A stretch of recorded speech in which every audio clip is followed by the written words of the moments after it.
چې د هغې راتګ یقیني دی په هغه ورځ به هر چاته د خپلو کړو پوره بشپړه بدله ورکړی شي او پر هیڅ چا به ظلم ونه شي. قل اللهم مالك الملك تؤتي الملك من تشاء وتنزع الملك ممن تشاء وتعز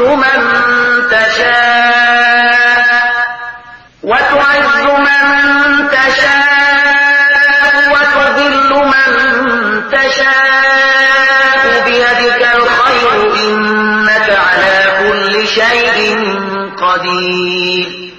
وایا خدایا د ملک مالک ستا چې چاته خوښه شي حکومت ورکوي او له چانه چې وغواړي اخلي چاته چې د خوښه شي عزت ورکوي او څوک چې وغواړي ذلیل کوي هیڅ ستا په واکه ده بشکه ته په هر څه قادري.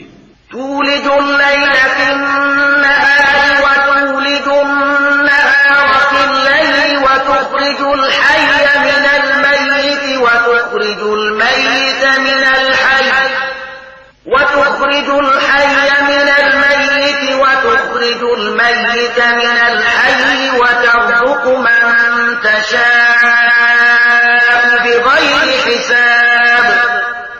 شپه په ورځ کې او ورځ په شپه کې نه باسي یعنی یو له بل څخه راوځي ساکک څخه به سا او له به سا څخه ساکک را باسي او چاته چې د خوښ شي به حساب روزي ورکوي.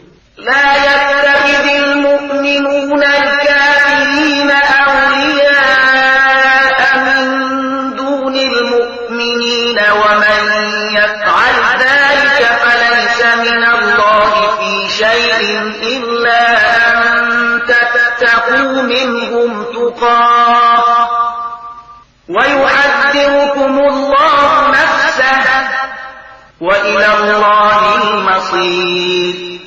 مؤمنان د هیڅ کله داسې نه کوي چې مؤمنان پریږدي او له کافرانو سره ملګرتیا او دوستي وکړي. څوک چې داسې چلند وکړي د هغه له الله سره هیڅ اړیکه نشته. هو دا بخل کیږي چې تاسو د هغو له ظلم څخه د ځان ژغورلو په خاطر په ظاهره دغه ډول چلند غوړه کړی خو الله تاسو له خپل ځان ویروي او د همغه لوري ته تاسو ورګرځیدل دي. قل إن تخفوا ما في صدوركم أو تبدوه يعلمه الله ويعلم ما في السماوات وما في الأرض والله على كل شيء قدير.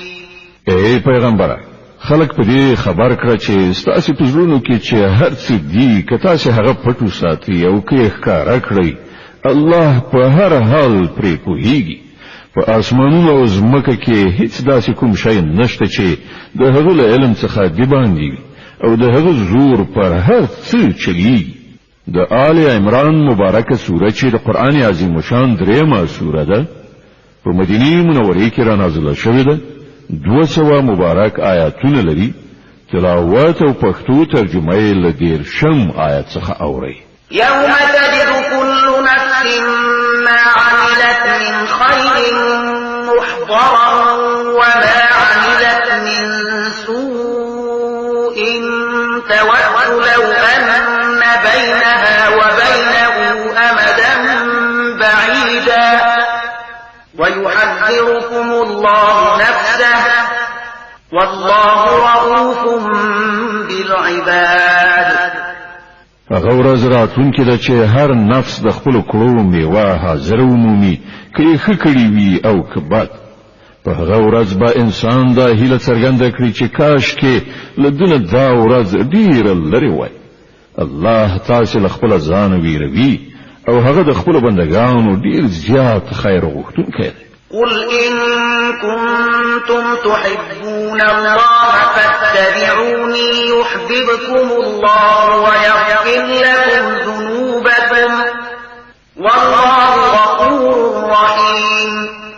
ای پیغمبره خلکو ته ووایه چې که تاسو په رښتیا د الله سره مینه لرئ نو زما د پیروي لار غوره کړئ. الله بل تاسو سره مینه وکړي او تاسو خطاوي به درو وکړي. هغه ډیر ښه بخونکی او د رحمت څښتن دی. قل